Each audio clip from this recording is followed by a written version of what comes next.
મહાનગરપાલિકા BITS city link બસની જહાંગીરા બાદ જહાંગીરાપુરા વિસ્તારના નગરજનોને બસની સગવડ મળી રહે તે માટે આજે સુડા સંસ્કૃતિ આવાસમાં ગરીબ અને મધ્યમ વર્ગના નગરજનો માટે નવું બસ સ્ટોપને ગુજરાત સરકારના પૂર્વ કેબિનેટ મંત્રી અને ધારાસભ્ય પૂર્ણેશભાઈ મોદી, સુરત મહાનગરપાલિકાના જાહેર પરિવહન સમિતિના chairman Shri Somnathbhai Marathe flag of કરાવીને બસ સેવાનો પ્રારંભ કરાવ્યો હતો।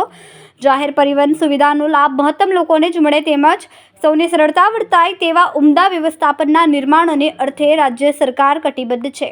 આ ફ્લેગ ઓફ કાર્યક્રમમાં પૂર્વ કોર્પોરેટર શ્રી દિગ્વિજયસિંહ બારડ, શ્રી અનિલભાઈ બિસ્કીટવાલા, દેવતુલ્ય કાર્યકર્તાઓ, BITS સિટી લિંકના ઉચ્ચ પદ અધિકારીશ્રીઓ, સ્થાનિક નગરજનો સહિત અનેક આગેવાનો ઉપસ્થિત રહ્યા હતા। પૂર્ણેશભાઈ, આજે સિટી બસનો રૂટનું જે લીલી ઝંડી આપીને શરૂ કરવામાં આવ્યો, શહેરીજનોને શું કહેવાય? શહેરીજનોને સુરત મહાનગર જે રીતે વિકસિત થઈ રહ્યું છે, યાતાયાત માટે બુલેટ ટ્રેનની સુવિધા સરકાર ઝડપભેર પૂર્ણ કરી રહી છે। મેટ્રો ટ્રેન પણ ઝડપભેર કાર્યવાહી થઈ રહી છે। અનેક પ્રકારની ટ્રેનોમાં સુવિધા આપવામાં આવી રહી છે। ગુજરાતની બહાર જવું હોય તો यहाँ ડોમેસ્ટિક એરપોર્ટ હતું, હવે ઇન્ટરનેશનલ એરપોર્ટ પણ બની ગયું છે। દેશ અને દુનિયામાં જઈ શકાય એ કનેક્ટિવિટી સુરતને મળી છે એરપોર્ટના માધ્યમથી।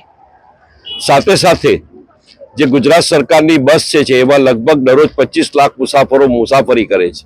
એ જ રીતે મહાનગરમાં પણ BITS સિટી લિંક દ્વારા શહેરનો ચારે બાજુ જે વિકાસ છે એ વિકાસમાં લોકોને એના ફળ ચાખવા મળે। એક સામાન્ય પરિવાર, ગરીબ પરિવાર આવાસમાં રહેતું હોય ત્યારે એના ઘર આંગણેથી બસ ઉપડે તો એને સુરતના કોઈ પણ ખૂણે ઝડપભેર જઈ શકે એના માટેની આજની સુવિધા સુરત મહાનગરે ઉપલબ્ધ કરી છે।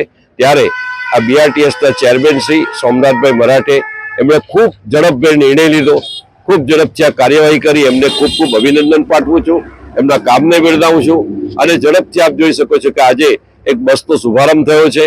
આ નવા વિસ્તારને મહાનગરોમાં એકબીજા વિસ્તારને જોડતું આ બસ એ આપણે સૌને એક ટાટરે બાંધવાનો પ્રયત્ન થઈ રહ્યો છે, ત્યારે આપ સર્વેને અભિનંદન પાઠવું છું।